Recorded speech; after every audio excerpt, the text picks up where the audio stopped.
Back again for another Pick Up Your Pace pod, episode 7. Picking up a little steam here. We're in the dog days of summer, and we have not had a disappointing race in 3 races. I thought this was going to be boring. Hell no. Hell of a week. And for this big week, we also bring our special guest, Sir Carl Noble. Carl, happy for joining us. Thank you for being here. Dude, happy to be a part of it. Let's talk. We're happy to have you. Hell yeah. Yep. And I guess we'll jump right into the word of the day or the word of the week. I'll say undercuts. Lot of undercuts. We had Max, which just in Red Bull, which is a fantastic strategy overall, and they perfected the undercut. It was the most flawless undercut that you can draw up on the board. What do we think? I think, as Christian Horner said, that's payback right there. That's payback for Imola, and that's payback for Hungary 2018. You got outclassed with your own move there, Mercedes. I mean, and beyond that, Daniel Ricciardo pulled off a great undercut. I mean, we could go in deeper later, but you heard the move. You said pit now to pass Gasly, and that's what that fucker did. He was overtaken like a madman. So undercuts worked this weekend. There's a lot of tire degradation, so it's just strategy, baby. Yeah, no, dude, I got it. So that's what it is, man. Finally, Red Bull coming in with the strategy and pulling it off big time, because they've been plagued by poor strategy in the first few races. So no, man, I mean, I think you guys said it all. Not too much to add to that. That was one hell of a race, though. Exciting. Couldn't agree more with that concept. I think a lot of teams are coming back to the drawing board early this week, kind of rethinking their strategy for this race. You know, you're going to see high laps in this upcoming race. But in reality, I think, it's putting some team managers on a hot seat, for understanding, hey, what do we need to do? Like, because tire management is kind of the topic that we've seen in these races week in, week out. How can we manage these tires better? And how many stops do we need to make? Yes. Big point there with the how many stops do we need to make. I think Valtteri Bottas has something to say about that for sure, but we'll get into that. Gotta listen to your man. Yeah. Valtteri was incredibly pissed, as he should have been. And who've kind of touched on this, our guy with another great undercut. He overtakes Alonso. He overtakes Leclerc, 10th to 6th, passes 2 people on turn 1. Just as good of a race as I think he could have had. He squeezed as much as he could out of that McLaren. Danny Ricciardo, the kid, the honey badger, seems like he's back on his bullshit, ready to go for the rest of the season. Yeah, I want to be careful about saying that he's fully back, though, because I want to be very, very careful. And because, yes, that was very exciting. And I want nothing more than to see that happen over and over and over again. And listen, look at what he did with Renault. Same kind of like hockey stick growth for his, progression and everything. It was definitely slower starts, and then he ultimately pulled it off at the end and got on a podium or 2. So like, I want him to do the same thing. I have full confidence that he will, but he's got to now take this momentum and bring it into these next 2 weeks. It's very important. And on the topic of McLaren, last year at this race, McLaren held the fastest lap with Carlos Sainz. So I think you're going to see a lot of success in those McLarens. Now this is kind of the chippiness of Lando versus Daniel. Both of those drivers know how to turn it on. But this is a race that it's a quick lap. It's about like 1 minute and 7 seconds a lap. So small errors, which kind of makes me fearful for our boy Lando. It seems like he always makes these kind of minor mistakes, kind of set him back, because I think his pace is right there. And same with Ricciardo. So I think the McLaren is a force to be reckoned with this weekend. I'm doubling down. I'm doubling down that he's back. Like, I'm ready. I don't disagree with it. I'm just saying, I think I got to see it again. I think, again, he's got to carry this momentum. Can he do it? You got a triple header. All you need is time in the seat. 3 in a row. That's a lot of seat time. It used to be his home track not too long ago. I'm pretty sure he has a win there. So I don't know. Absolutely. I think we're gonna see Danny being Danny again, the fourth, fifth best driver on the grid. And Carl brought up an inter-team rivalry. Lando's not gonna just let Danny be faster than him. So we're gonna see them putting shoulders out and being chippy. Yeah. And another team that seems to be kind of really coming to form, another driver, time in seats really paid off. It looks like Sergio is probably going to have better pace than Valtteri. I think Valtteri will show up, but at this point, I think Sergio is going to outperform over the course of the season. This is the first time we've had 2 Red Bulls on a podium in, I think, a while. They said it after the race. I don't remember how long, but years and years. And I think we'll get more of that. I think Sergio is coming to form in that car, and I think Valtteri is just kind of struggling. Whether that's on him, I don't know. But year over year since we started watching F1, it seems like his performance has just kind of declined a very tiny bit race by race. I'm all in on Sergio being back to pace. I love to see it. I think he's going to do good this weekend. I also think Valtteri's showing up with a fuck you attitude again. I mean, Toto said he liked what he saw out of Valtteri when he was getting pissed. He said he's finally speaking up. So I don't know. I hope they put Valtteri in a good car, but I love to see the Red Bulls on top. So I'm hoping Red Bull 1 and 2. I hope they have some fast fucking straight line speed in Austria. Sergio had that move on the outside last year that I loved. I think it was either against Lando or Sainz, but it was in the corner, and boy, I want to see that again. So I'm all in on Sergio too. You guys know that. Yeah, no, I mean, I just, quickly to add to that, I think it's ultimately going to come down to, like, one of you guys just said it, like Toto and Mercedes kind of hearing Bottas a little bit, at least talking about that whole thing. It's just like, I've echoed it so many times this season. It's just insane, like how the tiers between Lewis and Valtteri are viewed. It's like, I would be so livid at this point if I was Valtteri, and he absolutely has something to prove. I love seeing him kind of speaking up finally and calling all these guys out. But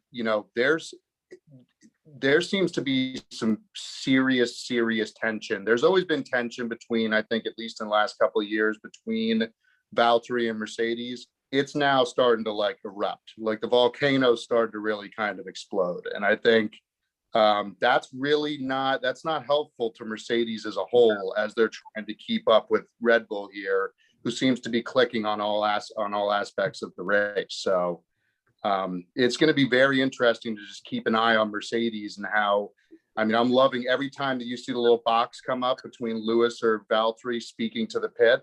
I'm loving paying attention to what they're saying, because chances are they're pissed. I couldn't agree more. I mean, I kind of feel for Valtteri, because if you think about it, the last 3 years, this guy has been the best support driver in Formula One. Like, it can't be questioned. And now his performance this season, he's had some bad luck. He had his crash with Russell, which I think is just so fun, just looking back on that and trajectory into where we are now.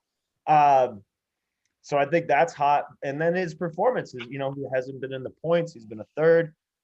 I do think, though, he's finding his way on the podium. I think he's going to be aggressive, overly aggressive this weekend. And you know what? We've seen him beat Lewis. He has the caliber to be on top of that podium. The car is fast in a straight line. It's a long straight here. So I think we see Valtteri in a top 2 position this weekend. He needs to. It has to happen. Yeah, and I'll say something. I think they're 2 very different drivers, in the sense that Valtteri is a Saturday driver. He can go and get you a pole. Sergio on Sunday, I don't think they're really comparable. Sergio, maybe it's just because Sergio's so used to starting from the back, and we don't really see Valtteri start from the back. But I think Valtteri's going to have to get a lot more used to starting in that 4 or 5 spot. So it's going to be a racy season throughout the rest of the year between especially those 2 guys. I think we're going to see a lot more great battles between them. Well, they've had the luxury of being comfortable. Like, they've had the luxury of being comfortable the last two seasons at least. Like, you know, I mean, Valtteri and Lewis have been just cruising. And now finally they got Red Bull, you know, There's a fire under their them. ass. Yeah. Right, exactly. So they're almost like, oh my God, we got to scramble and figure this out. But I know we got to move on. I just had to add that. In a team that needs a fire under their ass, fucking Ferrari, man. To not get a point, to have that much. Apparently they had terrible tire degradation. That's why we saw Leclerc was the first to pit. Just a miserable weekend for them. They had to launch a full-blown investigation into this week to figure out how they're going to be able to manage this tires, because we have 2 races back to back, and if they don't figure this out, McLaren's going to be able to put so much distance between them and the points. So I really hope they can figure that out this week, because that was, so far this year, probably the worst we've seen out of Ferrari. Yeah. I mean, I'll quickly say to that, like, if you're going based off of history, even with this season and last season and everything, it's going to be tough for Ferrari, I think, these next couple of weeks. You know, I mean, they do not do very well on these, you know, long straights where it's really about speed and stuff like that and bigger turns. And, you know, they've found themselves doing pretty well in these street circuits, but it'll be interesting. I don't think that it's not like they can't do. They got 2 of the best drivers, you know, in F1. So, you know, hopefully they can pull it off. I'd love nothing more than to see Ferrari do it, but they absolutely have their work cut out for them these next 2 races. Yeah, and then we'll jump into a quick little Red Bull Ring preview. We've kind of touched on a lot of it. Do we kind of think that Mercedes is going to make up the ground this week? I know Carl already said he thinks Bottas is going to be 2. I'm a little bit skeptical that they're going to be able to make the changes to make up the time in the straights. Obviously, they have a fast car in the straights, but compared to Red Bull, they're kind of not in the same ball field in the straights, it seems like. So are they going to be able to make those necessary changes with Red Bull just getting that brand new engine? Mercedes doesn't sound like they got a new engine coming anytime soon. So, you know, those engineers are going to be hard at work this week. Honda dropped off that new engine. Red Bull flew. AlphaTauri flew. They got something right. And I was listening. They have a different turbo setup than the Mercedes. The Mercedes have the turbine and the fan split. So it like the turbo travels through the engine, which I understand modern turbos on cars. I don't get that bullshit. But whatever Honda dropped off is working, because Mercedes has always had them on straight line speed. Even earlier this year, they still had them on straight line speed. And Toto's flabbergasted. He's coming at Christian Horner about all types of shit. He's like, how are they so fast? Lewis on radio, how are they so fast?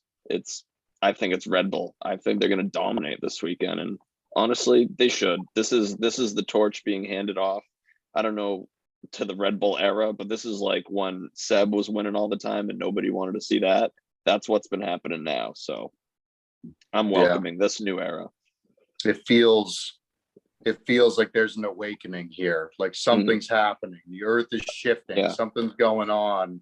A changing of the guard. Right. Like Mercedes is seriously back on their heels right now. You know, it's like, I think I was texting you guys this week during the race.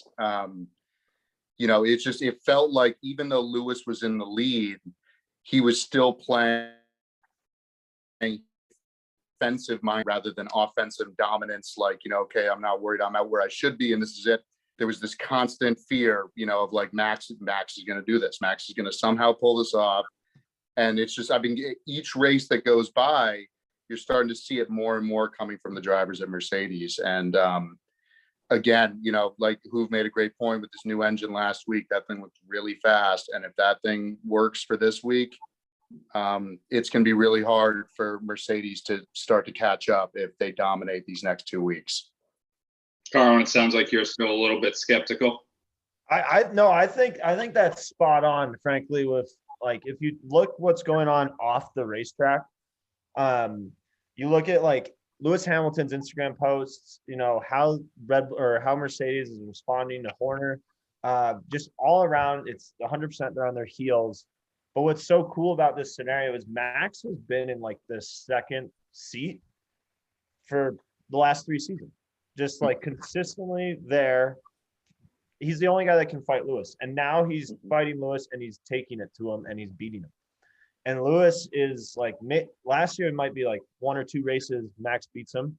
Now it's consistently like he's right on him. The gap has been closed, and Lewis can no longer drive on this like 90% level where Max was always going 105. I mean, it's such a cool feeling to see this and then see it take place in press conferences, on Instagram. I think Max and Team Red Bull is very calm, cool, and collected, and they're moving forward with pace. And Mercedes is just kind of panicked right now. And it's, of course, this is happening in a back-to-back-to-back header. Yep. I'd be strapped if I was Toto Wolff. Yes. Yeah, and like you guys said, you know, there's starting to be some drama between the two teams. We've seen Toto make kind of a snide comment towards Red Bull. You know, where are they getting this pace? Almost have to say like, you know, FIA, hint, hint. You know, let's look at that engine a bit. And I don't think that's going to stop. I think Horner and Toto this year kind of, in past seasons, it seems like, you know, they're friendly enough. They definitely go at each other, but, you know, they're friendly enough. I think by the end of this year, you see they don't even look each other in the eye. I think there's going to be a true rivalry that probably permeates for, you know, until Toto's out of F1, where these guys are really not going to like each other after this year, where in the past it's probably just been more of, you know, Red Bull just kind of pushing his buttons just to kind of see if they can take advantage. But now the fight's actually here. You know, this isn't some young kid kind of, you know, on his way coming up saying, I'm going to be on your ass soon. He's here. He's in the ring. So it's going to be interesting. I'm excited. How the tables have turned. Because this was, by the way, this was Christian going to the FIA for the last 3 seasons. You know, hey, how are they doing this? What is Mercedes doing this? Now Toto's like doing the same thing. You know, it's interesting. Look at Mercedes steering from last year for tire management. I mean, it's like, yeah, and I don't think we bring that up enough that they can't use that anymore, right? Like they took that away. DOS is done. FIA allowed it, but then they said they couldn't use it. Yeah, so last year they said it's illegal moving forward, but you could use it. But this year with the front wings, they said we're going to begin testing and you have to change it. So that's, again, like, that's kind of a little like keep the rules steady. Yeah. But same thing with Racing Point last year too, though. Yes, they're illegal, pay 40 grand. Sergio loses points, Lance loses points, but you could keep it. Like, okay. Yeah, it's weird. I don't like that. Yeah, that's the man. They're all over the place. Yeah. All these teams have the budget to pay that fine. Exactly. Yeah. Maybe except Haas. Who knows? No, they cannot. Haas they can't cannot afford to have people.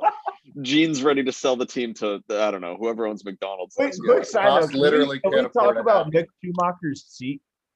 Well, yeah, we'll get to that. We'll get to that. Yeah. Quickly, we'll touch on this. It seems as though at least the media is already bringing up Sergio's contract. If that's starting even as just as a narrative, where there's smoke, there's fire. I think we do see Sergio get locked down soon. Red Bull continues to go off the offensive. They've seen what they need to see. Time's only going to make them better in that car. So that's all good things. Me and Hoove and everybody on this podcast, I think, loves Sergio. So big fans.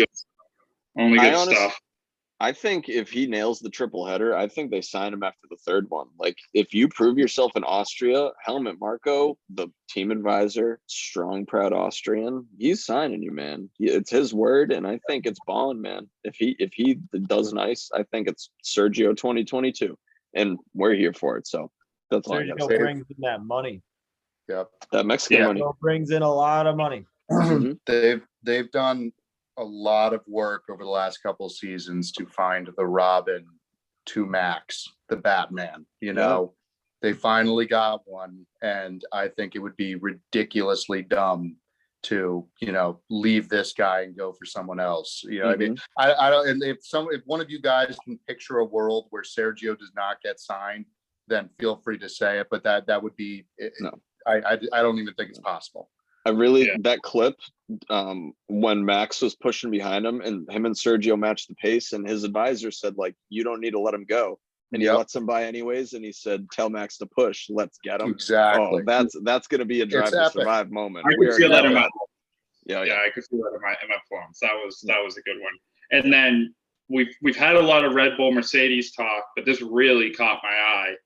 Max was in an interview, and Max goes ahead and says there are so many good drivers out there who I think also could have won 7 titles, alluding to in the car that Lewis has been driving. So Max kind of taking a little shot there, and then he goes on to say Charles, and then he also thinks Lando. And if you read the whole article, it was kind of subtle. It wasn't an outright, super serious shot. I don't think this is going to turn it into anything, but it's kind of just a little seed that he planted. I think there's going to be a little bit more tension between him and Lewis. Right now, it's all friendly. Lewis is all gung-ho. But we'll see if this thing's really tight towards the end of the year, if they keep playing this nice. Yeah, I remember saying this in one of the episodes. I think this is seriously one of the top 3 rivalries in sports right now between Lewis and Max, and it's just blossoming into something amazing.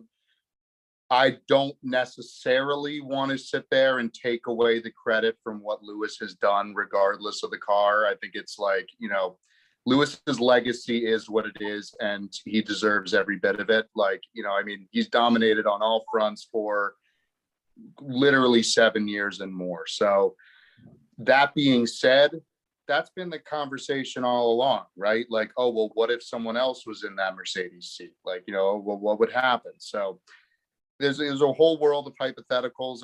And he's, by the way, I think if you really dig into it, I think Max is actually talking about himself just as much as anyone else. Like, give me that seat, man. I would have been crushing 7 world titles, no problem. So I don't really I didn't focus on more of the hypothetical and get into that. It's more of just the facts that Max is just kind of throwing. He's stirring the pot, man. He's poking the bear, and it's it'll be interesting to see what happens. Yeah, and then this was probably the most ridiculous storyline I've ever seen in Formula One. It just fits Haas so freaking well this season. Mick Schumacher, direct quote. Basically, I've been sitting in a crooked position since the beginning of the season just because the seat is central, but I am not straight. It is one of the most this doesn't happen in commercial vehicles. How does this happen in a $1 million, the pinnacle of performance motor? It just makes no sense. It just makes no sense. Dude, I feel bad for him. I feel like Mick needs to find a new seat. He will. Dude, he will. But there's talks of Nikita Mazepin's dad buying Haas. I know, and he will exit F1. He will, to keep his son in the damn game. We don't need another Stroll. I was gonna say another Stroll situation. My God. Dude. But at least Stroll can drive. Stroll move stuff. Yeah. Nikita Mazepin, what? He's better than Mazepin. The first 3 races, he finished 12 laps. Wasn't it something along that line? I was going out on he stinks. Yeah, he sucks. But it's Mick Schumacher. The kid deserves. I hope his career doesn't end with Haas. I hope he can move into a team like Renault or Alpine. Maybe take Alonso's seat. Yeah, dude, whoever just made the comment, Kel, of this wouldn't happen in a commercial vehicle. This is so Haas, it's not even funny. I am so I'm appalled that they would go through this and actually even open themselves up to a criticism like this. If I were driving a Ford and my seat was facing and slightly off, I would be absolutely livid, as would anybody here or watching this. So it's amazing to me. Haas, get your shit together. Gene, get your shit together. You guys need to figure this out because it's unbelievable. That's all I got to say. Just don't expect anything from them. Just don't. No. But expect something from them next year, because all their money has been invested in a next year's car. And I'm not ready to say that they're going to suck that bad next year yet.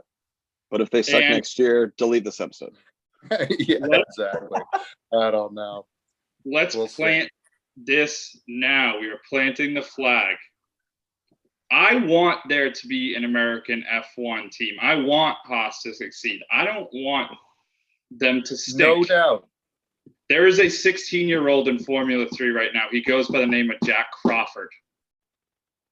Jack, shout out. If you don't know who he is, I first heard his name as Christian Horner was on Part of My Take. Mm-hmm. He brought up this young American stud from Texas who seems like he's going to be a prodigy. I believe he's in the Red Bull Junior program at this time. He seems like he's an absolute phenom. He came into F3 his first full weekend in F3 after they called him up. I think he won a race. So let's hope Haas can get better year by year. And let's hope we can have a young 18-year-old American in a good Haas car in the next 2 years here, especially with these new regulations coming in where he could actually be competitive. I pray for a competitive American in Formula One. Jack, we got your back. We are going to be the #1 Jack Crawford podcast out there from here on out. Retweet. America, fuck yeah. Excellent. So I went to race with my mom. She even made a comment that there were no Americans. Yeah. My mom made that comment too. That's hilarious. we're going to change it. And Jack, if you want to come on the show, we would love to have you. We'd love to have you, Jack. Absolutely. And then, all right, Carl, this is where you kind of make your money on this podcast. Okay. Let's get into predictions for the race. I'm going to switch it up this week. I don't know why. In the past, I've been starting with race winner. We're going to start opposite now. We're going to go top six. We're going to go top six. And Carl, you're going to start out. Who do you think? And this can't be, Carl, when we say this can't be like, you can't be like Lando's going to be top six. No shit. He should be top six. I'm talking if you're looking at a sports book, someone who is going to be plus odds. Who is someone who's going to sneak into the top six that you wouldn't expect in this race? So there's two people that kind of come to mind. It's Danny Rick. I think, he would be plus odds. I think you'll probably see him starting in like the 7th or 8th position on the line, and he grows, and he moves his way up. I think in a few weeks that pick won't count. I'll veto that because he'll probably be expected to be top six. But and then the next person that has really been catching my eye and he's moving his way up is Esteban Ocon. okay. It's a hot take.